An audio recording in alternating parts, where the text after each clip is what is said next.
هو خسوف القمر؟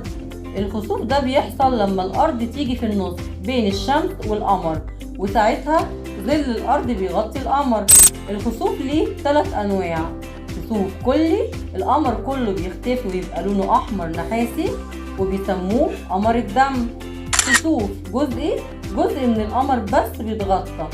خسوف شبه ظل، القمر يبهت شوية لكن مش بيختفي خالص. طيب ليه القمر بيبقى لونه أحمر؟ السبب إن أشعة الشمس وهي بتعدي من جو الأرض بتتشتت، واللي بيوصل للقمر هو الضوء الأحمر والبرتقاني، وده اللي بيخلي القمر يبان دموي. الخسوف والكسوف ناس كتير بتتلخبط بينهم. الخسوف الأرض بتحجب ضوء الشمس عن القمر، الكسوف القمر هو اللي بيحجب ضوء الشمس عن الأرض. متنساش اللايك والاشتراك في القناة علشان يوصلك كل جديد عن أسرار الفضاء. سلام.